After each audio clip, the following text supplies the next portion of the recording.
Abduhu wa rasuluhu da'ila ridwani. Allahumma salli alaihi wa ala alihi wa ashabi wa ikhwani. Hadirin dan hadirat yang dirahmati oleh Allah Subhanahu wa taala. Insyaallah pada malam hari ini kita akan mencoba untuk mendulang faedah-faedah yang bisa kita dapatkan dari surat Al-Insan. Surat Al-Insan. Karena surat ini panjang, insyaallah kita jadikan dua kajian ya. Yang pertama adalah kajian hari ini dan insyaallah kelanjutannya kita lanjutkan pada kajian pekan depan insyaallah taala. Surat Al-Insan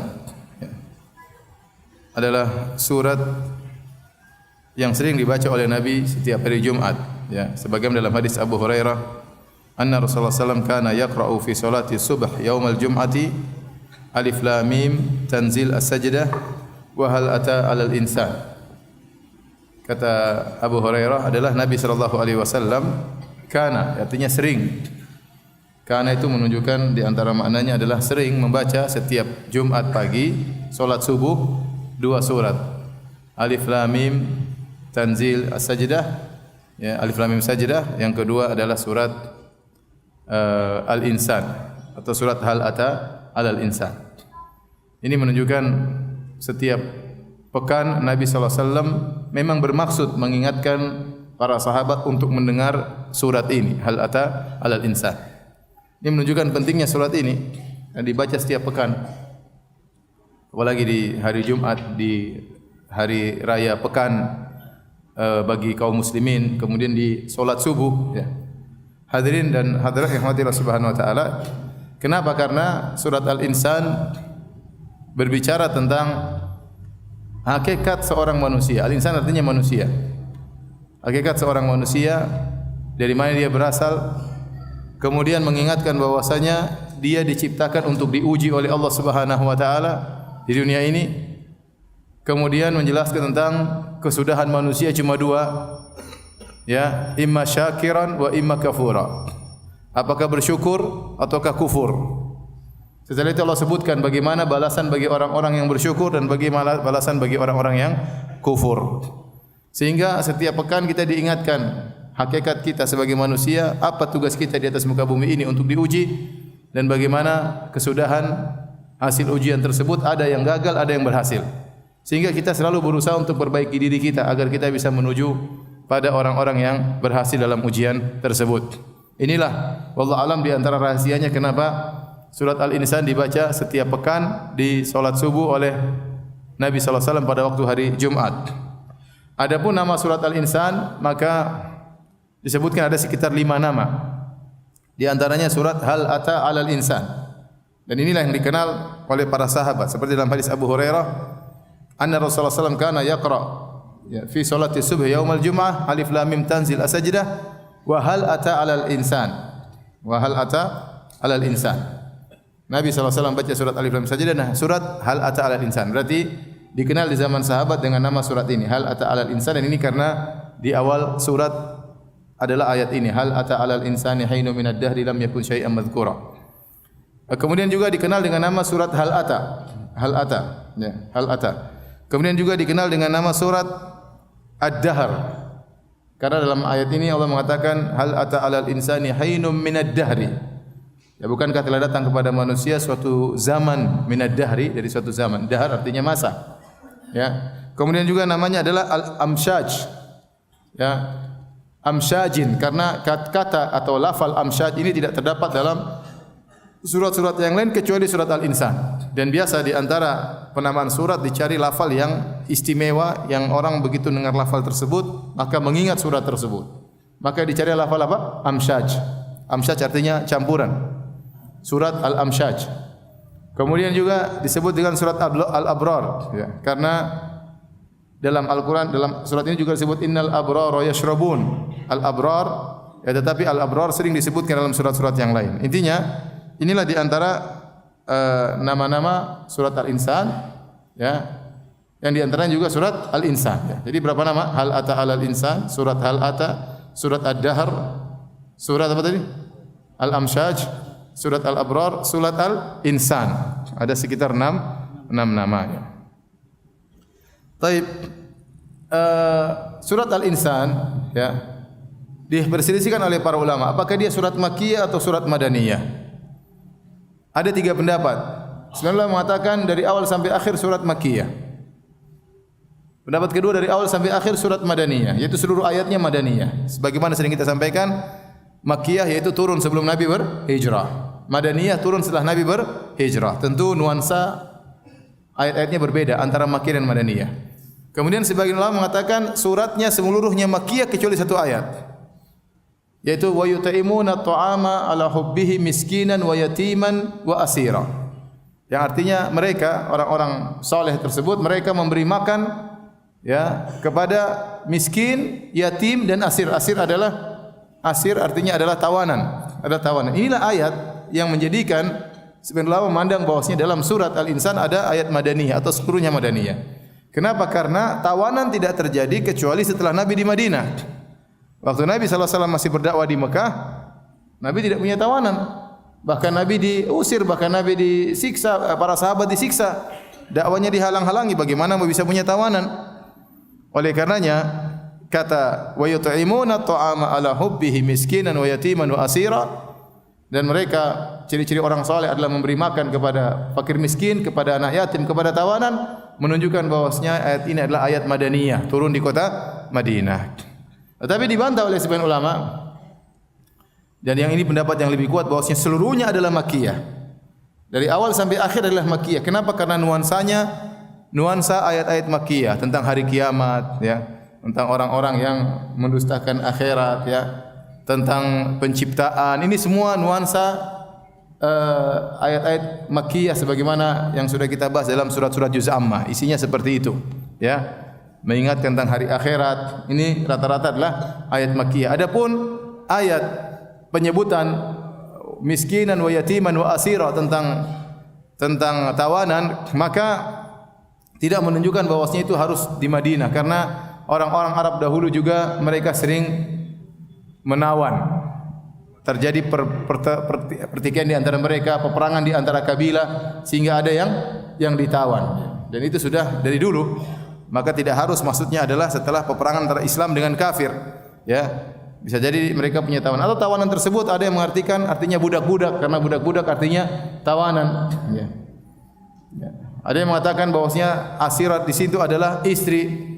Karena istri apa? Kata Nabi sallallahu alaihi wasallam, "Fattaqullaha fin nisa fa innahunna awanin 'indakum." Kata Nabi sallallahu alaihi wasallam, bertakwalah kepada Allah terhadap para wanita, karena sungguhnya mereka adalah tawanan di sisi kalian. Artinya tidak bisa macam-macam ya.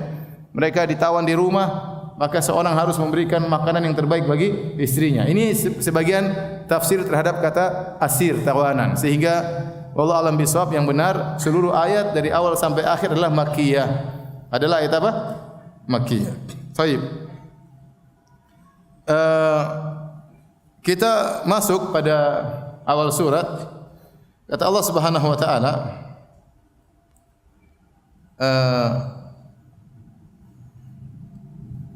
hal ata 'alal insani hinu minad dahri. Hal adalah kata istifhamiyah. Kalau kita istifham artinya pertanyaan ya. Kalau kita terjemahkan dalam bahasa Indonesia artinya apakah atau bukankah? Bukankah? Ata 'alal insani, telah datang kepada manusia, hinu minad dahri, suatu zaman, suatu masa dari suatu zaman, lam yakun syai'an madhkura. Lam yakun syai'an madhkura. Waktu itu dia belum sesuatu yang bisa disebut. Belum sesuatu yang bisa disebut. Di sini al-insan ya, secara umum ada 2 pendapat.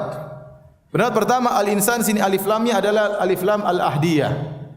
Kalau kita artikan dalam bahasa Indonesia, bukankah telah datang kepada manusia tersebut, yaitu seorang manusia yang sudah ditentukan, maksudnya Nabi Adam alaihissalam. Alif lamnya adalah alif lam al-ahdiyah.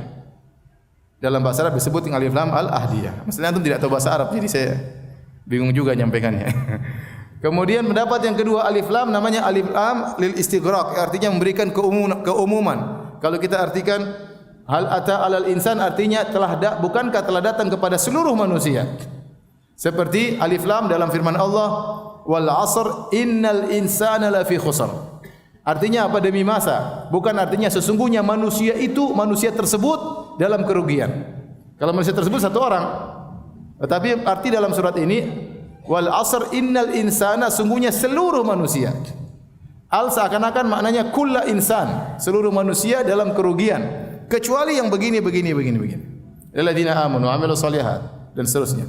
Maka ayat ini pun demikian, ada dua pendapat di kalangan para ulama. Mereka mengatakan pertama, Allah berbicara tentang Nabi Adam. Hal ata alal insan, bukankah telah datang kepada Adam ya suatu masa di mana dia belum sesuatu yang bisa disebut. Ya. Kita diingat tentang nenek moyang kita. Adam alaihissalam. Adam alaihissalam kapan diciptakan? Dia termasuk makhluk yang terakhir diciptakan. Makanya dalam hadis kata Nabi sallallahu alaihi wasallam, khuliqatil malaikatu min nur wa khuliqal jan min marijin min nar wa khuliqa adam mimma wusifa lakum. Malaikat diciptakan dari cahaya, jin diciptakan dari nyala api, dan Adam diciptakan dari apa yang Allah sebutkan dalam Al-Qur'an itu dari tanah. Ya, berarti secara urutan zaman Adam terakhir. Ya, malaikat dulu, baru jin, baru manusia.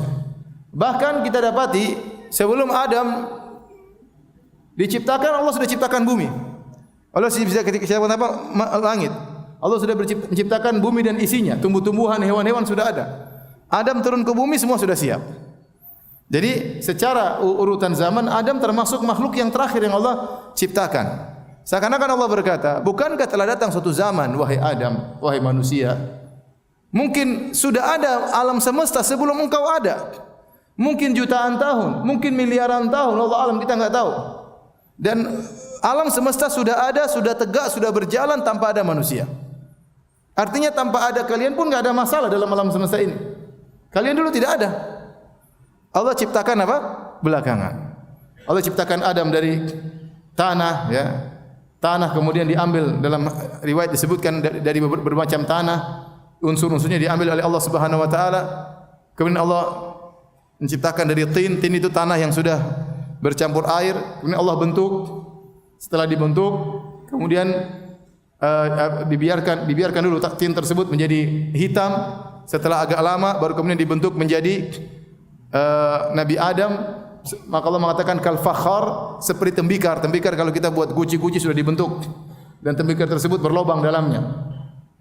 Kemudian dibiarkan, setelah itu baru Allah tiupkan ruh, barulah jadi Nabi Adam. Prosesnya demikian.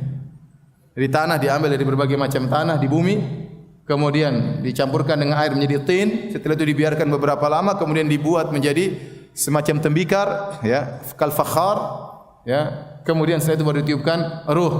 Sama seperti waktu Allah menyuruh Nabi Isa alaihissalam untuk membuat burung, diambillah tanah liat, dibuat burung, kemudian ditiup oleh Nabi Isa alaihissalam, jadilah patung burung tersebut menjadi apa? Burung beneran. Ya. Nah, Allah mengingatkan, bukankah telah datang satu zaman di mana engkau bukanlah sesuatu yang disebutkan. Yang nyebut Adam pun tidak ada, ya. Ya, tidak ada dan tidak disebutkan. Jadi tingkatan ketiadaan ada dua. Yang pertama tidak ada tapi sudah disebut-sebut. Tidak ada tapi sudah disebut-sebut. Ya. Contohnya apa? Contohnya misalnya, insyaallah tahun 2020 ya kita akan bikin ini nih. Padahal belum ada, tapi sudah disebut-sebut. Bagi tahun 2020 atau tahun 2025 kita akan bikin ini. Belum ada tapi sudah disebut-sebut, sudah diplanningkan, sudah direncanakan. Ya. Setelah tahun 2025 baru dibikin. Itu namanya sudah ada, ya, sudah disebut tapi belum ada. Tingkatan yang lebih parah, belum ada dan belum disebut. Enggak disebut sama sekali. Ente, ya, antum, ente agak kasar ya. Antum 1000 tahun yang lalu ada yang sebut-sebut antum? Enggak ada. Bekasi aja mungkin belum disebut Bekasi. Apalagi antum yang tinggal di Bekasi. Belum ada, ya, antum belum ada dan belum disebut-sebut. Menunjukkan ketiadaan yang sempurna, belum ada dan belum disebut. Maka antum harus sadar itulah asal kita, asal nenek moyang kita Adam alaihissalam dulu belum ada dan belum disebut. Ada yang mengatakan syai'an mazkuran, sudah disebut tapi belum ada nilainya. Ya, syai'an ini sesuatu yang disebut-sebut artinya ada tapi belum ada nilainya. Ini pendapat sebagian ahli tafsir. Taib, ini pendapat pertama tentang al-insan. Di situ alif lam adalah al-ahdiyah, artinya Adam.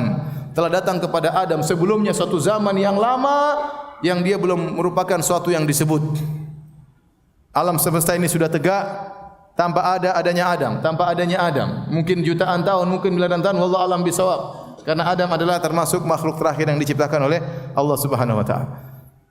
Pendapat yang kedua, al-insan di sini maksudnya adalah manusia seluruhnya. Hal ata 'alal insani hainun minad dahri. Artinya topik bicara kepada kita. Wahai manusia sekalian, bukankah telah datang suatu zaman di mana engkau belum ada dan belum disebut-sebut? Seperti saya katakan tadi, ya.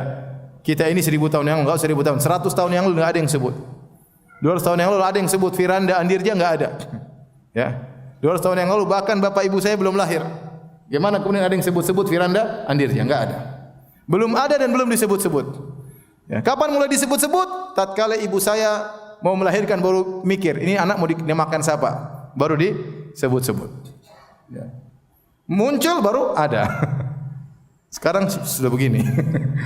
Jadi mau saya, kalau kita bicara 200 tahun yang lalu enggak ada. Kita ini siapa? Enggak ada apa-apanya. Belum ada dan belum disebut-sebut.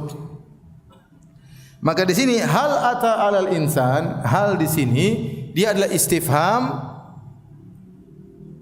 tetapi maknanya qad. Sungguh telah datang kepada manusia suatu zaman di mana dia belum sesuatu yang disebut. Dan ini disebutkan oleh Al-Farra ahli bahasa. Hal di sini karena pertanyaan bisa dua, ya. Bisa artinya takriri untuk menekankan, bisa artinya ingkari untuk mengingkari. Pertanyaan. Contoh. Untuk menekankan. Misalnya saya mengatakan, dan ini banyak dalam Al-Quran. Ya, istifham ada dua pertanyaan. Apa tujuan istifham bertanya? Bukan bertanya tentang kejahilan. Sudah tahu jawabannya. Istifham itu bertanya, question bisa artinya untuk bertanya sesuatu yang dia tidak tahu jawabannya. Tapi kalau Allah yang bertanya, Allah sudah tahu jawabannya belum? Sudah. Maka tinggal dua tujuannya. Untuk menekankan atau untuk mengingkari. Contoh untuk menekankan, seperti saya bilang, saya sudah kasih makan seorang atau saya sudah bayar utang seorang, saya bilang, bukankah saya sudah bayar? Bukankah saya sudah bayar? Artinya menekankan, saya telah bayar. Itu namanya pertanyaan untuk menekankan. Untuk mengingkari misalnya saya bilang, apakah ada yang mampu bikin seperti saya? Apakah ada yang mampu bikin mobil seperti karya saya? Artinya tidak ada yang mampu. Misalnya, ya, untuk mengingkari tidak seorang pun mampu membuat model mobil seperti yang saya buat misalnya bagi seorang penemu misalnya, ya. Ya. Maka ada dua fungsi istifham dan ini akan banyak takarrar, akan banyak terulang-ulang dalam Al-Qur'anul Karim. Sehingga sering para ulama mengatakan ini istifham adalah istifham takriri, istifham untuk menekankan, yang satu namanya istifham ingkari, untuk mengingkari, atau lil jahad, untuk juhud, untuk mengingkari. Dan ini juga disebut oleh Al-Imam Al-Bukhari dalam sahihnya tentang surat ini dan ditakrir oleh Ibnu Hajar rahimahullah dalam Fathul Bari. Dan yang benar bahwasanya istifham di sini, pertanyaan di sini adalah untuk takriri, untuk menekankan. Oleh karenanya hal bukankah boleh kita artikan dengan sungguh qad, karena tujuannya untuk menekankan. Allah berkata seakan-akan sungguh telah datang kepada manusia suatu zaman di mana mereka bukanlah sesuatu yang disebut. Bukanlah sesuatu yang disebut. Agar mereka tahu diri, tidak sombong, tidak angkuh. Ya, agar mereka ingat bahwasanya ada yang menciptakan mereka, agar mereka tunduk kepada yang menciptakan mereka. Allah Subhanahu wa taala berfirman, "Inna khalaqnal insana min nutfah." Sungguhnya kami telah menciptakan manusia min nutfah.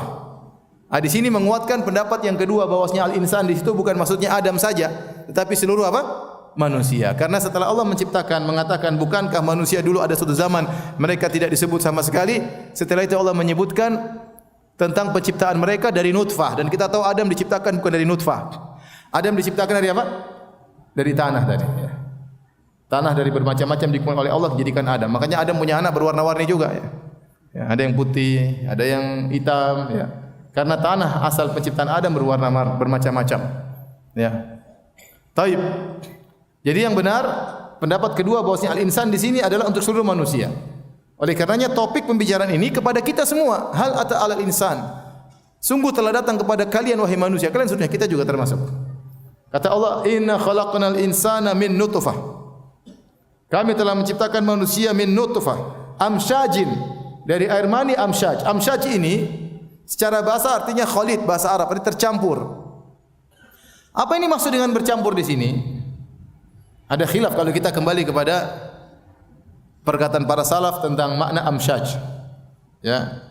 Ada yang mengatakan amsyaj artinya ikhtilat ma'ir rajul wa ma'il mar'ah. Percampuran antara air mani laki-laki dengan air mani perempuan. Artinya air mani laki-laki dengan sel ovum wanita. Karena itulah asal muasal penciptaan manusia. Bertumbuhnya sperma dengan sel ovum. Jadilah nutfah kemudian jadi manusia. Ini pendapat yang kuat ini. Ini pendapat yang kuat. Dan ini dahulu orang-orang Arab menyangka bahwasanya mereka tidak punya ilmu pengetahuan. Mereka menyangka manusia itu berasal dari sperma lelaki saja. Perempuan itu hanya fungsinya sebagai WA, hanya sebagai bejana untuk menampung sperma tersebut agar tumbuh. Mereka tidak tahu bahwasanya proses terjadinya manusia itu percampuran antara sperma lelaki dengan sel ovum apa? Dari wanita. Maka Allah jelaskan bahwasanya nutfah yang untuk menjadi manusia itu bukan sekedar sperma lelaki. Makanya Allah mengatakan amsyajin. Min nutfatin amsyajin. Kami ciptakan manusia dari nutfah yang merupakan hasil percampuran. Untuk mengajari kepada orang-orang Arab dahulu, orang Arab Badui, bahwasanya manusia terjadi dengan proses pertemuan sperma dengan sel ovum, tidak seperti persangkaan mereka. Pendapat yang kedua, maksudnya amsyajin adalah tahapan-tahapan yang bercampur terhadap nutfah tersebut, sperma tersebut. Tadinya sperma, kemudian menjadi mudghah, segumpal daging, ya, kemudian menjadi sperma, kemudian alaqah, sebagai daging kecil yang menggantung, kemudian mudghah, kemudian menjadi daging, kemudian menjadi kasaunal idhama lahma, kemudian tulang membungkus daging tersebut, kemudian menjadi manusia. Kata mereka inilah nutfah, maksudnya amsyaj, bercampur, maksudnya proses dia berubah dari satu ke yang lain. Ini dibantah oleh Ibnu Jarir At-Tabari. Tafsir ini kurang kuat. Kenapa? Karena Allah berbicara tentang nutfah ta'. Adapun nutfah sudah berubah menjadi alaqah, menjadi mudghah, itu sudah bukan dinamakan nutfah lagi. Apalagi sudah dibungkus dengan tulang, itu sudah bukan namanya apa? Nutfah. Padahal topik pembicaraan Allah tentang apa? Nutfah, tetes air. Ya. Kemudian pendapat berikutnya bahwasanya namanya nutfah dikatakan amsyaj karena di nutfah itu ternyata ada berbagai macam campuran-campuran. Untuk menjadikan nutfah tersebut butuh dengan campuran-campuran. Wallahu alam dengan campuran-campuran tersebut. Apakah dengan unsur-unsur apa, dengan gizi apa, wallahu alam. Ya. Kemudian juga ada yang mengatakan bahwasanya maksudnya nutfah amsyaj yang tadi saya sebutkan. Nutfah itu kalau ini kembali kepada Nabi Adam, bahwasanya nutfah terdiri atas bermacam-macam, ya, sehingga manusia itu tabiatnya juga bermacam-macam karena nutfah itu bermodel-model. Tapi saya katakan pendapat yang kuat maksudnya amsyaj di sini adalah percampuran antara sperma dengan sel ovum wanita. Apa tujuannya kata Allah? Nabtali. Kami ini menciptakan manusia, ya, nabtali untuk mengujinya. Agar kita sadar bahwasanya kita diciptakan oleh Allah itu adalah untuk diuji. Makanya ikhwan, antum berusahalah punya hafalannya. Kalau antum hafal surat ini, antum dengar setiap hari Jumat pagi, antum betah mendengarnya. Tapi kalau antum enggak punya hafalan, antum dengar imam kok lama sekali. Karena antum tidak tahu artinya. Ya, kalau tahu artinya, tahu tafsirnya, kita merasa lezat khusyuk di belakang imam. Dia baca mau cepat mau pelan, kita ngerti maknanya, sehingga kita seakan-akan dibawa alur cerita oleh sang imam. Ya. Makanya Ibnu Jarir At-Tabari mengatakan, saya heran bagaimana seorang bisa merasa lezat baca Al-Quran kalau dia tidak tahu tafsirnya. Ya, kita bilang kelezatan bertingkat-tingkat, ya. Tapi maksud saya, antum belajarlah bahasa Arab, ya. Mau belajar bahasa Arab tidak? Mau ragu-ragu. Belajar bahasa Arab, kemudian berusaha untuk mengerti maknanya, itu ada kelezatan tersendiri tatkala kita membaca Al-Quran. Kata Allah, nabtalihi, kita ciptakan manusia, nabtalihi adalah untuk mengujinya. Ya. Jadi Allah menyebutkan nikmat yang Allah berikan kepada manusia, bahwasanya dia diciptakan dari air mani dan prosesnya. Tujuannya apa? Adalah untuk menguji manusia. Allah menciptakan kita bukan untuk abas, untuk sekedar bermain-main, bersenda gurau, hanya sekedar tanpa tujuan, tidak. Abas itu tanpa tujuan, tidak ada. Allah menciptakan semuanya karena ada hikmah. Tidak ada perbuatan Allah yang tanpa hikmah. Semuanya adalah dengan hikmah. Tidak seperti kita manusia, kita melakukan sesuatu terkadang main-main, enggak ada tujuan, hanya sekedar ngabisin waktu, hanya sekedar membuang waktu, enggak tahu bingung bikin apa. Tapi Allah seluruh perbuatannya pasti ada hikmahnya. Tatkala Allah menciptakan manusia, tujuannya adalah untuk nabtalihi, untuk mengujinya. Dan ini banyak dalam Al-Qur'an. Ya. Alladzi khalaqal mauta wal hayata liyabluwakum. Yang menciptakan kematian dan kehidupan untuk menguji kalian. Inna ja'alna ma 'alal ardi zinatan laha linabluwahum ayyuhum ahsanu amala. Kami menciptakan perhiasan di atas muka bumi ini dengan berbagai macam kenikmatan untuk menguji manusia. Jadi Allah jelaskan, Allah ciptakan kita ini untuk apa? Diuji. Nabtalihi. Dan kata Allah Subhanahu wa taala, faja'alnahu sami'an basira.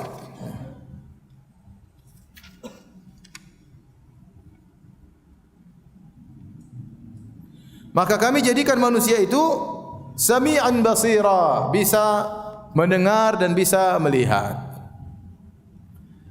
Kenapa Allah mengkhususkan penyebutan ini sami'an basira? Kami mengujinya, maka kami jadikan dia mendengar dan melihat. Karena dua sifat ini, mendengar dan melihat, inilah yang biasanya seorang diuji dari sisi itunya, dari sisi mendengar, dari apa yang dia dengar, apa yang dia lihat. Ucapan ini biasanya adalah natijah atau hasil produk dari data yang dikumpulkan oleh penglihatan dan pendengaran. Seorang baca, seorang melihat, seorang mendengar, maka dia kumpulkan di dadanya, kemudian dia ungkapkan dengan lisannya. Jadi sumber dia untuk menghadapi ujian ini adalah pendengaran dan penglihatan. Oleh karenanya Allah uji manusia dari pendengarannya dan dari penglihatannya. Kata Allah Subhanahu wa taala, "Inna sam'a wal basara wal fuada kullu ulaika kana anhu mas'ula." Sungguhnya pendengaran, penglihatan dan hati semuanya akan dimintai pertanggungjawaban oleh Allah Subhanahu wa taala. Maka seorang berhati-hati dalam pendengarannya dan penglihatan. Sungguhnya pendengaran dan penglihatan ini ujian dari Allah Subhanahu wa taala. Allah akan memintai pertanggungjawaban atas apa yang dia lihat dan atas apa yang dia dengar. Itu menunjukkan semakin beratnya kita hidup di zaman sekarang ini. Terlalu banyak yang kita lihat, terlalu banyak yang kita apa? Dengar. Akhirnya kita mendengar, kita melihat, kita pun menyimpan dalam hati kita berkomentar, menganalisa dan macam-macam. Semakin lagi banyak pertanggungjawaban yang harus kita pertanggungjawabkan di hadapan Allah Subhanahu wa taala. Maka ingat ya ikhwan dan akhwat, ibu-ibu dan bapak yang dirahmati Allah Subhanahu wa taala, pendengaran antum, pendengaran antunna, penglihatan antum, penglihatan antunna akan diuji oleh Allah, dan kita sekarang sedang diuji dan akan dimintai pertanggungjawaban oleh Allah Subhanahu wa taala. Hati-hati dalam melihat, hati-hati dalam mendengar. Dahulu para salaf melarang namanya fudul nazar. Kurang kerjaan lihat sana ngelihat sini. Itu akhlak yang tidak disukai. Ya datang lewat jalan lihat-lihat rumah orang. Itu ngapain nanti lihat seperti itu? Artinya kalau fudul nazar, kalau bahasa Indonesianya apa ya? Bukan apa kelebihan suka apa ngelihat sana ngelihat sini. Fuduli, disebut fuduli itu orang yang kurang kerjaan, akhirnya ngelihat sana ngelihat yang bukan keperluannya, mendengar sana sini yang bukan keperluannya, ngomong sana sini yang bukan keperluannya, disebut oleh istilah salaf dulu fuduli ya. Dan kita banyak orang seperti gitu. Pengin tahu lihat sini. Kalau sudah lihat enggak mungkin diam, pasti komentar ya. Pasti komentar. Lihat orang, rumahnya ungu, ngapain rumahnya ungu? Ente rumah lunasi dulu. Ngapain ngurusin rumah orang ya? Lihat rumah lagi, rumahnya 4 tingkat, istrinya 4 kali. Ente istrinya 1, beresin dulu baru. Jadi begitu. Kita ini sekarang di zaman pingin tahunya luar biasa, pingin lihat macam-macam, pingin dengar macam-macam, pingin tahu. Apalagi kalau kita sudah masuk di dunia medsos, browsing sudah, pasti pingin pencet, iya atau tidak? Itulah namanya fuduli. Itulah kita sedang diuji, pandangan kita, pendengaran kita sedang diuji, dan kita gagal rata-rata. Nanti hari kiamat diminta pertanggungjawaban. Zaman dulu orang mungkin untuk begitu-begitu kurang, apa yang mau dilihat? Dilihat onta, kemudian apa? Zaman sekarang enggak. Banyak hal yang bisa kita lihat yang tidak perlu kita lihat, dan banyak hal yang bisa kita dengar yang tidak perlu kita dengar. Masuk dalam urusan-urusan pelik padahal kita bukan ahlinya di situ. Enggak ngerti apa kesimpulannya apa? Wallahu alam. Bikin analisa orang bahlul, enggak ngerti. Enggak ada yang dengar juga analisa. Mau sampaikan analisa ke istri juga bingung. Ini suami saya sejak kapan jadi analisator?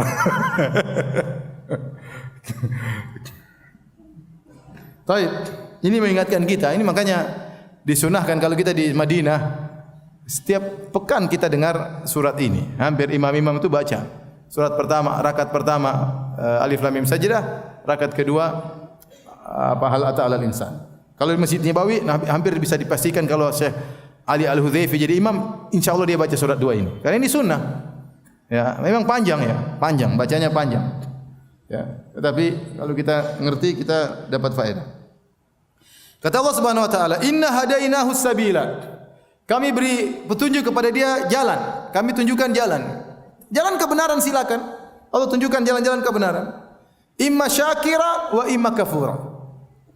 Dua hasilnya. Dua model aja hasil. Kalau dia bersyukur atau dia kufur. Subhanallah. Perhatikan dalam ayat ini. Allah sebutkan hasil. Setelah Allah uji pendengaran, penglihatan seorang, Allah bilang, imma syakiran wa imma kafura. Kalau dia tidak bersyukur, dia kufur. Ini kembali lagi kepada bahasa Arab. Syakir dalam bahasa Arab artinya isim fa'il, yang artinya bersyukur. Kafur dalam bahasa Arab artinya sifah mubalaghah. Kalau kita terjemahkan bahasa ada hiperbolanya. Kalau kita terjemahkan dalam bahasa Indonesia, sangat kufur, ada sangatnya. Tatkala Allah menyebutkan syukur, Allah tidak mengatakan sangat syukur. Tapi tatkala Allah bilang kufur, Allah mengatakan sangat kufur. Allah bilang ada dua model manusia, imma syakiran wa imma kafura. Kalau enggak jadi bersyukur, jadi sangat kufur. Kenapa kata para ulama? Karena Allah tidak menuntut antum bersyukur dengan sangat tinggi karena manusia tidak mampu. Antum yang penting cukup dikatakan seorang bersyukur sudah bisa masuk surga. Mau bisa bersyukur dengan semestinya antum tidak bakalan mampu. Karena nikmat yang Allah berikan kita terlalu banyak. Kita tidak bisa bertanggungjawabkannya. Nabi SAW lihat bagaimana Nabi beribadah sampai kakinya bengkak, hatta tatawarram qadamah, sampai kedua kakinya bengkak. Dalam riwayat hatta tatafattar qadamah, sampai kedua kakinya terbelah-belah. Kenapa? Aisyah bertanya, kata Nabi, afala akunu abdan syakuran. Kenapa aku tidak menjadi seorang hamba yang pandai bersyukur? Maka Allah tidak, kalau antum menjadi syakur itu luar biasa. Berarti antum sudah masuk pada yang lebih hebat, wali-wali Allah. Tapi Allah mengatakan syakiran, artinya antum bersyukur sudah bisa masuk surga. Tapi itu kita tahu surga bertingkat-tingkat. Ya. Tetapi waktu Allah mengatakan kafur, Allah tambah kata sangat. Kalau dia bersyukur atau menjadi orang yang sangat kufur, artinya kalau seorang kufurnya sedikit-sedikit, kufur nikmat, ya terkadang lalai sedikit, Allah mungkin masih maafkan. Tidaklah Allah mengadab dia kecuali dia apa? Kafur, sangat kufur. Kufur sini maksudnya sangat tidak berterima kasih, sangat lupa dengan nikmat Allah Subhanahu wa taala, baru kemudian dia akan diazab oleh Allah Subhanahu wa taala. Ya. Maka ini subhanallah, apalagi yang kurang dari rahmat dan baiknya Allah Subhanahu wa taala. Kemudian setelah Allah menyebutkan model manusia ada dua, ada yang syakir, ada yang kafur, maka Allah sebutkan tentang bagaimana balasan mereka di neraka Jahannam bagi orang yang kafir dan bagaimana balasan bagi orang-orang yang syukur. Kata Allah Subhanahu wa taala, "Inna a'tadna lil kafirina salasila wa aglala wa sa'ira." Sungguhnya kami siapkan bagi orang-orang yang kafir salasil, yaitu rantai-rantai. Wa aglalan, belenggu-belenggu. Berarti azab itu berbagai macam model. Allah mengadab manusia di neraka Jahannam dengan berbagai macam apa? Model siksaan. Ada salasil, ada rantai-rantai. Mereka diikat dengan rantai, ditarik dengan rantai. Ada aglal belenggu. Tangan mereka dibelenggu, kaki mereka dibelenggu. Ada sa'ira, ada neraka, api neraka yang dinyalakan dengan berbagai macam model azab. Ya. Oleh karenanya ada yang diazab di wail, di lembah. Ada yang diazab dengan sanurkihu Allah suruh dia manjat gunung yang sangat tinggi, yang sangat panas dengan berbagai macam siksaan. Di antaranya yang Allah sebutkan di sini salasila wa aglalan wa sa'ira. Itu ada rantai, ada belenggu dan ada api yang dinyalakan oleh Allah Subhanahu wa taala. Setelah itu Allah Subhanahu wa taala sebutkan tentang para penghuni surga, orang-orang yang bersyukur. Innal abrara yashrabuna min ka'sin kana mizajuha kafura. Sungguhnya orang-orang al-abrar. Al-abrar jamak dari al-bar atau al-bar, yaitu orang yang sangat baik. Sebenarnya Allah mengatakan sebagaimana pernah kita sebut dalam tafsir juz amma, al-bar secara bahasa menunjukkan keluasan, ya. Makanya dikatakan daratan dengan al-bar, ya, karena menunjukkan keluasan. Sehingga tidaklah dikatakan seorang bar atau seorang abror kecuali dia melakukan kebajikan yang banyak. Ya, ini tingkatan surga tertentu, ya, al-abrar. Kalau dia bersedekah, dia sedekahnya banyak. Kalau dia salat malam, salat malamnya banyak. Kalau dia baca Quran, dia baca Qurannya banyak. Ya, kalau dia salat sunnah, dia salat sunnahnya banyak. Ya, bukan sekedarnya tidak, tapi dia benar-benar baik. Ya. Sebenarnya Allah mengatakan al-abrar mengumpulkan dua, yaitu berbuat baik kepada Allah dan tidak mengganggu orang lain. Makanya sebenarnya Allah mengatakan apa yang disebut dengan orang soleh. Orang soleh itu orang yang menunaikan hak Allah dan hak manusia. Hak Allah dia tunaikan, hak manusia dia tunaikan. Kewajibannya kepada orang tuanya dia tunaikan, kewajibannya kepada istrinya dia tunaikan, kewajibannya kepada suaminya dia tunaikan, kewajibannya kepada anak-anaknya dia tunaikan, kewajibannya kepada saudaranya, kepada tetangganya dia tunaikan. Dia tidak menahan hak orang lain. Kalau dia sudah menunaikan hak Allah dan sudah menunaikan hak manusia, dia sudah tunaikan, maka dia adalah orang yang saleh, dia adalah orang yang abrar. Sebenarnya Allah mengatakan seperti riwayatnya dari Ibnu Umar. Ibnu Umar radhiyallahu anhu berkata, "Innama sammahumullahu jalla thana'uhu al-abrara li'annahum barrul aba wal abna." Perhatikan sini, ini tafsir Ibnu Umar. Ibnu Umar berkata, sungguhnya mereka penghuni surga ini disebut dengan al-abrar, orang-orang yang berbakti. Kenapa? Karena mereka berbakti kepada orang tua mereka dan berbuat baik kepada anak-anak mereka. Jadi benar-benar dia perhatikan orang tuanya dan benar-benar perhatikan anak-anaknya. Sebagian orang sama orang tua Masya Allah perhatian, sama anak-anak kurang perhatian. Sebagian orang ya tadi anak-anak dibiarkan saja, dibiarkan bebas, dikasih apa yang mereka inginkan, tidak pernah diperhatikan baca Qur'annya, tidak pernah diperhatikan salatnya, tidak pernah dibangunkan untuk salat, tidak pernah dikasih wejangan dengan alasan karena berbagai macam kesibukan, maka dia bukan orang abrar. Sebagian orang hanya berbuat baik kepada anaknya, orang tuanya tidak pernah dia perhatikan. Anaknya apa yang diinginkan dia berikan, orang tuanya tidak pernah dia jenguk, jarang dia telepon, jarang dikasih hadiah, tidak dikasih uang bulanan padahal dia punya uang berlebihan. Maka dia bukan orang abrar. Ada orang lebih parah dua-duanya, orang tua tidak diperhatikan, anak pun tidak dia perhatikan. Dia pikir anak cuma dunia yang dia kasih. Ya, kalau hanya kasih supaya anak makan tumbuh besar, hewan juga bisa. Hewan juga bisa. Yang membedakan kita dengan hewan adalah bagaimana mendidik anak, mentarbiah anak menjadi anak yang baik. Ya, kita berjuang, hasilnya serahkan kepada Allah. Yang penting kalau Allah tanya kita di akhirat, kita bilang saya sudah berbuat baik kepada anak saya. Ini yang bisa lakukan. Nah, jika seorang sudah berbakti kepada ibunya, berbuat bapak dan ibunya, berbuat baik kepada anaknya, maka dikatakan al-abrar sebagaimana pendapat Ibnu Umar radhiyallahu taala anhuma. Ya, kemudian juga dalam riwayat al-abrar alladzina la yu'dzuna ahadan. Namanya al-abrar adalah yang tidak mengganggu seorang pun. Jadi ingat, antum ingin jadi abrar, banyak berbuat kebaikan, tunaikan hak Allah, tunaikan hak manusia. Jangan sampai zalimi orang. Ya, jangan sampai zalimi orang. Kalau ente berbuat zalim segera minta maaf. Ente bersalah sama Allah segera bertobat. Ente jadi abrar. Kata Allah, yashrabuna min ka'sin kana mizajuha kafura. Mereka minum dari al-ka'as. Al-ka'as yaitu gelas yang sudah ada isinya, itu disebut ka'as. Al-ka'as yaitu gelas yang sudah ada isinya, bukan gelas kosong. Jadi mereka minum dari gelas yang sudah berisi dengan khamar di akhirat, ya, yang disediakan oleh pelayan-pelayan di sana. Ya, khamar gelas tersebut sudah berisi, mereka tinggal minum dari gelas tersebut. Kana mizajuha kafura. Di mana isi khamar tersebut tercampur dengan kafur. Kafur adalah semacam zat yang dikeluarkan madah atau zat yang dikeluarkan dari pohon yang sudah tua, ya, yang mengeluarkan warna putih dan baunya harum, ya. Tentunya dan asalnya bukan diminum, tapi dia hanya memiliki bau yang harum dan warnanya putih bagus, sehingga kata para ulama maksudnya kafur di sini dari sisi harumnya dan dari sisi warnanya putih, ya. Adapun rasanya rasa khamar, tentu khamar dunia tidak sama dengan khamar di akhirat, ya. Allah hanya menyebutkan kafur supaya orang bisa mudah untuk paham. Tentunya tidak ada yang di atas muka bumi dibandingkan dengan akhirat, tidak ada yang sama. Yang sama cuma sekedar apa? Nama. Hakikat berbeda. Mau bilang madu dunia beda dengan madu akhirat. Mau dibilang khamar dunia beda dengan khamar akhirat. Mau bilang emas dunia beda dengan emas akhirat. Mau bilang pohon dunia beda dengan pohon akhirat.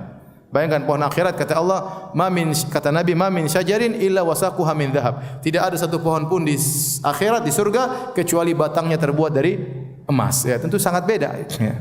Sungai di akhirat tajri min ghairi ukhdud. Sungai mengalir tanpa ada lubangnya. Itu sungai di akhirat. Maka waktu Allah sebutkan kafur, ya, jangan kita bayangkan kafur barus, minum campur kafur barus baru minum. Enggak. Ini kafur sekedar dari aroma dan warnanya, ya. Bukan dari rasanya, ya. Karena kafur tidak diminum oleh penduduk dunia, ya.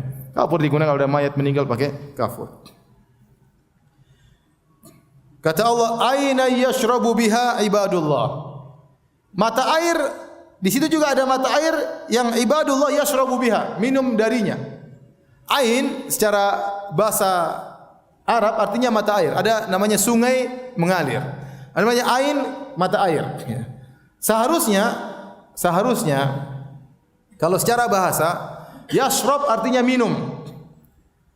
Ainai yashrabu minha. Harusnya secara bahasa Allah mengatakan mata air yang mereka hamba-hamba Allah al-abrar minum darinya.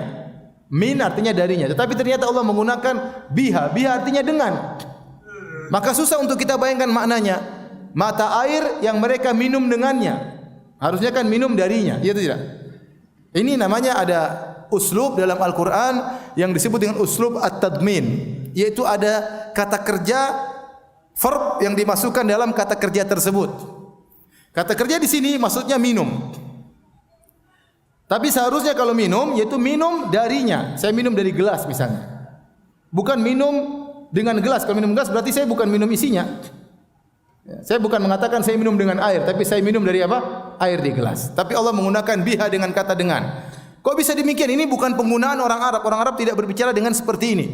Maka para ulama menjelaskan itu namanya ada metode tadmin, yaitu ada isyarat kata kerja yang tersembunyi dalam suatu kata kerja. Maksudnya bagaimana? Di akhirat, di surga, orang-orang minum bukan karena kehausan. Orang-orang minum bukan karena kehausan. Paham? Tapi karena apa? Berlezat-lezat. Berlezat-lezat. Karena tidak ada yang haus, tidak ada yang lapar. Kata Allah Subhanahu wa taala, "Innalaka alla tajua fiha wa la ta'ra wa annaka la tazma'u fiha wa la tatha." Wahai Adam, kalau kau masuk surga, kau tidak akan lapar, kau tidak akan kepanasan dan kau tidak akan haus. Tidak akan haus. Ini minum di surga bukan karena haus. Ya. Kalau disebut yashrabu minha, minum darinya seakan-akan karena haus. Sehingga Allah ingin menyatakan dalam lafal minum tersebut ada makna kelezatan. Dan kelezatan kata gandengnya pakai bi, yaltadzu biha. Kalau bahasa Arab. Susah juga saya jelaskan. Ada kata gandeng. Saya pergi ke. Ya, itu kata gandengnya apa? Ke. Kalau dengan, saya makan dengan sendok, bukan saya makan ke sendok, paham? Paham? Nah, dalam bahasa Arab minum kata gandengnya itu dengan. Dari, saya minum dari gelas misalnya. Sementara lezat itu pakai bi. Saya berlezat-lezat dengan. Paham? Nah, sekarang bahasanya saya minum dengan.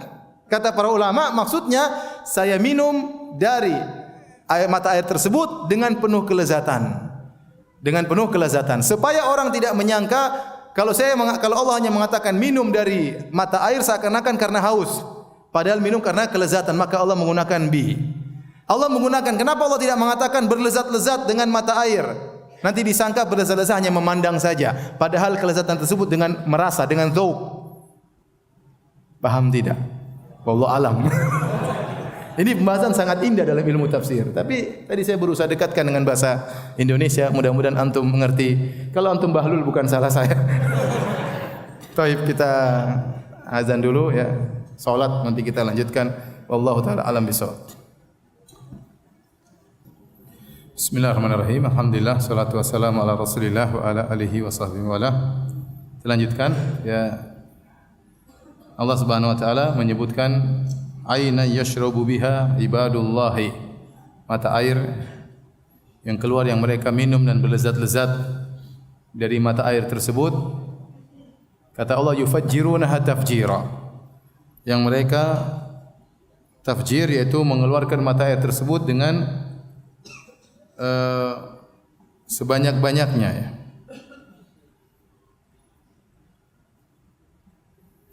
Para salaf menyebutkan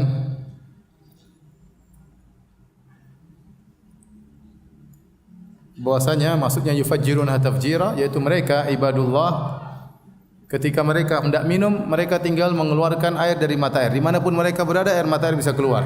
Sebagian salaf mengatakan mereka pegang tongkat tinggal tunjuk keluar di situ, tinggal tunjuk keluar di situ. Dimanapun mereka berada mata mereka bisa yufajjirun, mereka bisa mengeluarkan mata air. Jadi mereka tidak perlu jalan mencari mata air. Tapi kapan saja mereka butuhkan mata air, mereka tinggal tunjuk mata air maka akan keluar dan mereka minum dari situ. Ya, itu makanya Allah sebutkan yufajjirun, mereka yang mengeluarkan. Ya, yufajjiruna tafjira. Ini adalah nikmat yang luar biasa. Tatkala kita membaca kenikmatan yang luar biasa Allah berikan kepada al-abrar, maka kita akan bertanya, bagaimana cara kita bisa mendapatkan nikmat-nikmat tersebut? Ya, orang yang baca ayat ini tentu bertanya, bagaimana bisa meraih kenikmatan yang luar biasa tersebut? Maka Allah langsung kasih jawabannya. Allah sebutkan tentang sifat orang-orang saleh, sifat-sifat al-abrar yang mereka berhak untuk mendapatkan nikmat-nikmat tersebut. Yang pertama kata Allah, yufuna bin nadri. Mereka menunaikan nazar mereka. Di sini nazar yang benar adalah bukan maknanya nazar yang sebagaimana kita ketahui saja. Nazar itu berjanji kepada Allah, saya akan begini, saya akan bersedekah sekian kalau saya begini, ya. Apalagi nazar tersebut kata para ulama nazar yang makruh, innama yustakhraju minal bakhil. Nazar ya dikeluarkan dari orang yang bakhil yang mengatakan kalau saya sehat saya akan bersedekah sekian. Kalau enggak sehat enggak jadi bersedekah. Itu namanya nazar muqayyad dan itu hukumnya makruh. Beda dengan nazar mutlak. Nazar mutlak itu dia tidak menyebutkan syarat. Kalau nazar muqayyad tadi kalau saya lulus, kalau saya sehat, kalau saya begini, saya akan begini. Itu namanya nazar muqayyad, nazar bersyarat dan ini hukum asalnya makruh. Tapi kalau dia sudah terlanjur bernazar maka dia harus tunaikan. Bukan nazar itu, wallahu alam bisawab yang dimaksud, tapi nazar maksudnya seorang mengilzamkan dirinya untuk saya akan begini meskipun tanpa ada syarat, ya.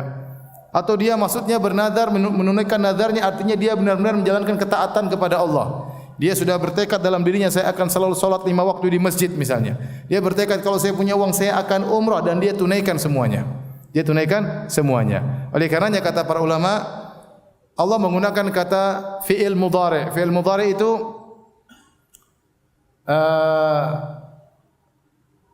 present ya, ada past tense, ada apa? Present tense dan ada future ya, future. Maksudnya mudhari' itu yang sedang. Yufun itu fi'il mudhari' dalam bahasa Arab. Ya. Present dah. Apa? Present dah, present tense ya.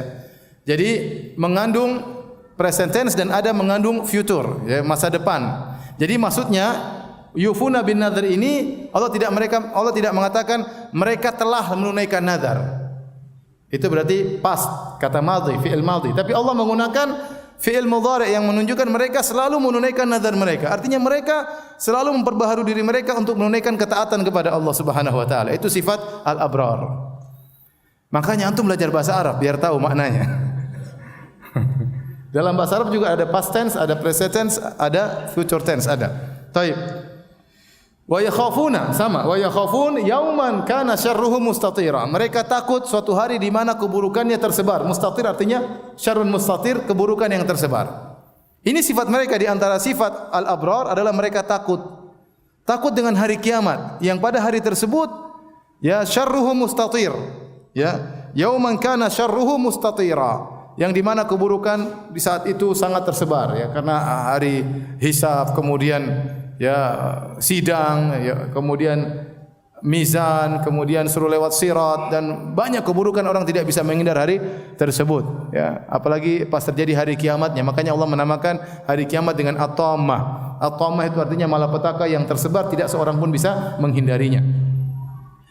Mereka ini sifatnya takut dengan hari tersebut. Ya, takut dengan hari tersebut. Dan sekali lagi Allah menggunakan yakhafun, itu juga fi'il mudhari' yang menunjukkan apa? Present tense, yang artinya mereka senantiasa apa? Takut. Ketakutan tersebut timbul sewaktu demi waktu yang lain. Takut dengan hari tersebut, takut kalau mereka dihisab, sehingga mereka senantiasa beramal saleh, ya. Bukan mereka takut tatkala timbul hari tersebut. Perhatikan, bukan mereka takut tatkala mereka tiba hari kiamat. Tapi ketakutan tersebut tatkala mereka di dunia. Orang-orang yang beriman tatkala di hari kiamat kelak mereka aminun. Ya, mereka akan dibuat tentram oleh Allah Subhanahu wa taala. Ada ketakutan tetapi ketentraman yang mereka rasakan. Makanya Allah mengatakan wujuhu yauma idzin musfirah. Pada hari tersebut ada wajah yang berseri-seri. Itu orang-orang yang beriman pada hari kiamat. Jadi ketakutan ini tatkala mereka masih apa? Hidup. Paham? Mereka masih hidup, mereka takut dengan hari kebangkitan. Mereka takut dengan hari kiamat, dan ketakutan itu berjalan terus dari waktu demi waktu yang lainnya. Ini sifat yang kedua. Sifat yang ketiga kata Allah, wa yut'imuna at-ta'ama ala hubbihi miskinan wa yatiman wa asira. Mereka memberi makanan ala hubbihi, yang padahal mereka suka dengan makanan tersebut. Miskinan wa yatiman wa asira. Mereka berikan kepada orang miskin, mereka berikan kepada anak yatim, mereka berikan kepada asiran. Asiran adalah tawanan. Perhatikan di sini, yang mereka lakukan adalah memberi makanan, dan memberi makanan ini adalah sifat yang sangat mulia dalam Al-Quran, sangat banyak disebutkan tentang memberi makan, dan dalam hadis-hadis Nabi juga banyak menyebut tentang keutamaan memberi makanan. Ya ayuhan nas, ya afsyus salam wa atimut ta'am, wahai manusia sekalian, kata Nabi sallallahu alaihi wasallam, tebarkanlah salam, berilah makanan, ya. Bagikan makanan. Sering oleh karenanya orang-orang kafir di antara yang menyebabkan mereka masuk neraka gara-gara tidak kasih makan. Dalam surat Al-Mudaththir, waktu ditanya, "Masalakakum fi saqar?" Apa yang buat kalian wahai penghuni neraka jahanam masuk ke neraka Saqar? Kata mereka, "Qalu lam nakum minal musallin wa lam nakun nut'imul miskin." Kami dahulu tidak salat dan dahulu kami tidak beri makan kepada orang yang membutuhkan. Dosa. Demikian juga ya surat Al-Maun, wa la yahuddu ala ta'amil miskin, yang tidak menyuruh orang, memotivasi orang untuk memberi makan kepada fakir miskin. Sifat orang beriman enggak memberi makan kepada fakir miskin. Ada punya kalimat orang butuh makan ya akhi. Sampai sekarang banyak orang yang punya duit saja kalau kita undang makan senang atau tidak? Senang, apalagi enggak punya duit. Di sini yang kita perhatikan sini kata Allah ala hubbihi. Mereka cinta dengan makanan tersebut. Jadi yang mereka berikan bukan makanan yang mereka tidak sukai. Bukan harta yang mereka tidak sukai, tapi harta yang mereka sukai. Ya. Makanya dalam ayat Allah mengatakan lan tanalul birra hatta tunfiqu mimma tuhibbun. Kalian tidak akan mencapai tingkatan kebajikan yang sesungguhnya sampai kalian berinfak dengan apa yang kalian sukai. Dari apa yang kalian sukai. Kita, banyak di antara kita kalau memberikan kepada tetangga yang sudah berlebihan, kebanyakan udah kasih tetangga aja. Kita enggak begitu butuh dengan ini, makanya kita kasih sama tetangga. Terkadang kita kasih daripada penuhi rumah, udah kasih tetangga aja. Tapi yang Allah maksudkan dalam ayat ini, kita butuh dengan barang tersebut. Kita suka dengan barang tersebut. Kita kalau masak kue, sengaja kita masak kue yang kita suka dan untuk kita bagikan. Ya, bukan karena kue ini takut basi, maka kita kasih tetangga. Kebanyakan kita kasih tetangga. Tidak, memang kita suka dengan barang tersebut. Kita suka dengan benda tersebut. Kita suka dengan makanan tersebut. Makanya dikatakan ala hubbihi. Mereka memberikan makanan padahal mereka cinta dengan makanan tersebut. Siapa yang mereka kasih? Miskinan. Miskin, Allah sebutkan miskin, yatim, kemudian tawanan. Kenapa miskin disebut dahulu? Karena miskin jumlahnya banyak, di mana-mana banyak orang miskin. Yatim lebih sedikit. Apalagi tawanan, hampir zaman sekarang belum tentu ada di tanah air kita ya. Kebanyakannya miskin, yatim lebih sedikit, tawanan lebih sedikit. Maka Allah mendahulukan miskin. Seorang lebih mudah memberi makan kepada fakir miskin. Dan miskin ada dua. Sudah kita sebutkan pada pertemuan sebelumnya. Miskin yang dia meminta kepada antum, dia mengetuk pintu antum. Dan yang kedua miskin yang ente mengetuk pintunya, ente cari dia. Lisaili wal mahrum, bagi yang meminta-minta dan orang yang tidak meminta-minta. Dan Nabi ingatkan tentang jenis miskin. Yang miskin yang minta-minta kita tahu jelas, dia minta-minta di pinggir jalan. Ya dia ngomong, ketuk pintu, datang ke rumah. Itu kalau kita punya kesempatan bantu dia, kasih makan dia, kasih hutang dia, kalau memang kita punya kemampuan. Ada miskin jenis kedua yang Nabi isyaratkan dalam hadis Sahih Bukhari dan Sahih Muslim, kata Nabi sallallahu alaihi wasallam, "Laisal miskin alladhi tarudduhu luqmatu wala luqmatan, wala tamratu wala tamratan. Walakinnal miskin, bukanlah miskin itu yang dikasih 1 butir korma, 2 butir korma, sesuap nasi, 2 suap nasi, kemudian selesai. Ini Rasulullah bicara tentang miskin yang umum, yaitu orang minta-minta, dikasih selesai. Ya. Tetapi miskin yang sesungguhnya yaitu alladzi yata'affaf, yaitu miskin yang dia perlu tapi dia tidak minta-minta. Ini yang Nabi mengatakan ini miskin yang sungguhnya, carilah dia. Dalam riwayat kata Nabi sallallahu alaihi wasallam, walakinnal miskin alladzi la yajid ghinan yughni ya wala yuftanu bihi. Yaitu seorang miskin adalah seorang yang dia punya penghasilan tapi tidak mencukupi. Dan orang tidak tahu tentang ketidakcukupannya tersebut. Fayutasaddaq alaihi, maka orang pun tidak kasih sedekah sama dia. Wala yaqumul yas'al, dan dia pun tidak minta-minta sama orang. Ini miskin jenis kedua yang harus kita cari. Ya. Jadi ada orang miskin yang dia tidak minta-minta ya. Kata Allah Subhanahu wa taala, yahsabuhumul jahilu aghniya'a minat ta'affuf. Orang-orang jahil tidak mengerti, menyangka dia orang kaya padahal dia miskin. Kenapa dia disangka orang kaya? Karena dia ta'affuf, dia menahan diri, tidak mau minta-minta. Dia malu, tidak mau minta-minta. Orang yang lihat disangka dia orang kaya padahal dia dalam kondisi apa? Susah. Kata Allah, ta'rifuhum bisimahum. Kau bisa kenal dia dari ciri-cirinya. Orang-orang begini mereka tidak minta, tapi kita tahu ciri-cirinya. Ya, ya akhi, orang miskin, orang susah sama orang kaya beda raut wajahnya, itu tidak? Ya, orang kaya jelaslah kaya. Ketawa ketiwi senang-senang. Orang miskin sedih, murung. Meskipun bajunya mungkin bagus, tapi dia mungkin miskin. Mungkin dia kerja tapi enggak cukup, mungkin dia jualan, mungkin dia kerja di kantor, mungkin bolehlah dia pakai baju berdasi, ternyata tidak cukup keperluannya. Tadi kata Nabi, wala yajid ghinan yughnih. Dia punya penghasilan tapi tidak cukup. Ini orang kita cari, apalagi teman-teman kita di masjid, kita lihat ya. Kita bisa tahu dari kondisinya, dari raut wajahnya, ya. Dari kesedihannya, dari dia berdoa menangis, pasti ada masalah ini. Ya. Kenapa ditolak terus? Kita tahu dari raut wajahnya. Misalnya, ada sebagian orang anaknya sampai berminggu-minggu tidak sekolah, padahal sudah waktu masuk sekolah. Kenapa? Ternyata bukan apa-apa, dia tidak bisa beli baju sekolah. Dia tidak bisa bayar uang masuk, uang pendaftaran. Sekolah bikin uang pendaftaran lagi, mendaftar setiap daftar bayar lagi. Tidak mampu, gimana dia mau sekolah? Sebagian sekolah mempersyaratkan kalau tidak lunas tidak boleh sekolah, tidak bisa terima rapor. Sekolah begitu sekarang. Anak tidak sekolah, kita cari kenapa? Ada anak kita lapor, Abi, ini si fulan belum sekolah. Kita cari orang tersebut. Datang ke rumahnya, ketuk pintunya. Ini miskin yang kata Nabi, inilah miskin yang sungguhnya. Ya, yang dia menahan diri, dia malu. Ya. Sebagian orang miskin, waktu lebaran tidak keluar rumah, dalam rumah saja. Kenapa? Dia tidak bisa beli baju baru buat anak-anaknya, dia malu. Sehingga dia anak-anaknya di rumah aja. Malu ketemu teman-temannya, tidak pakai baju baru. Mungkin dia tidak keluar salat Id saking malunya. Oleh karenanya miskin seperti ini kita cari. Ada seorang mungkin rajin untuk ilmu, kemudian sudah lama dia tidak untuk ilmu. Saya tanya, kenapa dia tidak pernah ikut pengajian? Ternyata dia ada keperluan harus dia kerjakan. Kita bantu orang seperti ini. Ya, maka ingat, miskin ada dua. Ada miskin yang mengetuk pintu rumah antum kasih. Ada miskin model kedua yang antum mengetuk pintu rumahnya. Orang yang diketuk pintunya oleh orang miskin dibandingkan dengan orang yang mencari orang miskin mencarinya, lebih afdal yang kedua. Yang dia mencari orang yang susah, kemudian terutama kawan-kawan dekatnya, dia tahu, dia perhatian. Dia kata Allah, ta'rifuhum bisimahum la yas'aluna an-nasa ilhafa. Kau tahu dari ciri mereka, mereka tidak minta-minta kepada orang lain. Tapi meskipun tidak minta-minta, kita bisa melihat ciri mereka, kesusahan dari raut wajahnya, dari kesedihannya dan yang lainnya. Tapi kata Allah Subhanahu wa taala, wa yatiman, dan mereka beri miskin kepada anak yatim. Anak yatim itu anak yang bapaknya meninggal dunia dan dia belum balik, ya. Itu definisi yatim. Definisi yatim. Sebenarnya kalau anak sudah balik tidak dikatakan yatim lagi. Kalau dia belum balik baru disebut dengan apa? Yatim. Selama bapaknya kalau meninggal. Kalau yang meninggal ibunya tidak dikatakan yatim karena bapaknya masih bisa mencari nafkah buat dia. Bapaknya masih bisa kawin lagi untuk mengayomi sang anak.